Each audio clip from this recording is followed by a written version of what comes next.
ദൈവനാമത്തിന് മഹത്വമുണ്ടായിരിക്കട്ടെ. ഒരു പുതിയ ദിവസം കൂടെ കാണുവാൻ ദൈവം നമ്മളെ ഇടയാക്കി.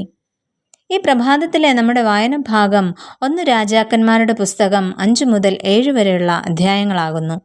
ഇന്നത്തെ ചിന്തയ്ക്കായി രൂത്തിന്റെ പുസ്തകം 3-ാം അധ്യായം 2-ാം വാക്യം.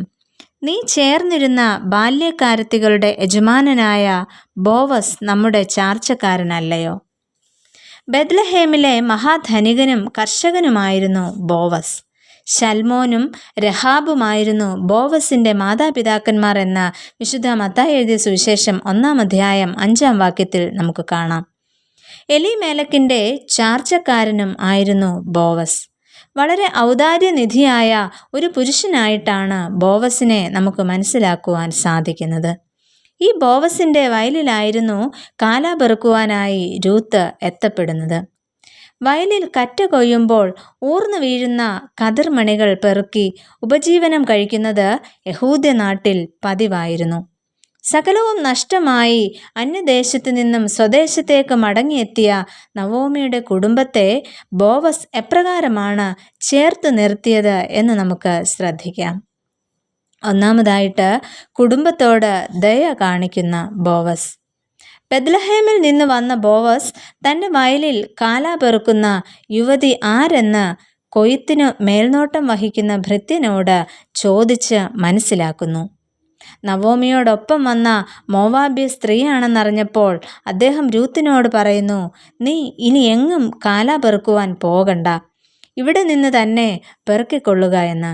അങ്ങനെ ദയയോടെ അവൾക്ക് വേണ്ട സൗകര്യങ്ങൾ ഒരുക്കി കൊടുക്കുന്നു. അന്യദേശക്കാരിയായ തന്നോട് ഇത്രയധികം ദയ കാണിക്കാൻ കാരണം എന്താണ് എന്ന് രൂത്ത് ബോവസിനോട് ചോദിക്കുമ്പോൾ, സ്വന്തം അപ്പനെയും അമ്മയെയും വെടിഞ്ഞ് ജന്മസ്ഥലം തന്നെ ഉപേക്ഷിച്ച് ഇസ്രായേലിൻ്റെ പരിപാലകനായ ദൈവത്തിൻ്റെ ചിറകിൻ നിഴലിൽ അഭയം പ്രാപിച്ചിരിക്കുന്നതിനാലാണ് നിന്നോട് ദയ കാണിക്കുന്നത് എന്ന് ബോവസ് പറയുന്നു. മാത്രമല്ല, അതിന് ദൈവം നിനക്ക് പ്രതിഫലവും തരുമെന്ന് അദ്ദേഹം രൂത്തിനോട് പറയുന്നു.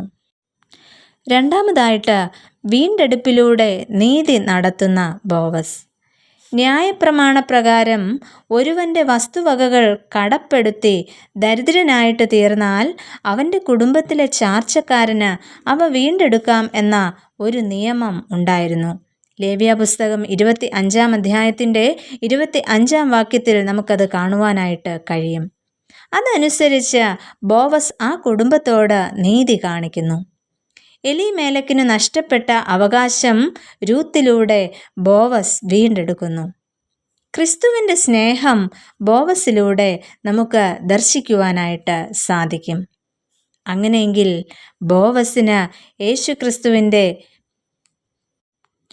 പിതാമഹന്മാരിൽ ഒരുവനായിട്ട് തീരുവാൻ സാധിച്ചു.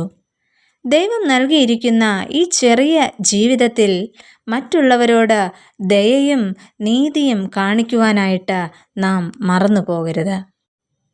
നമുക്ക് പ്രാർത്ഥിക്കാം.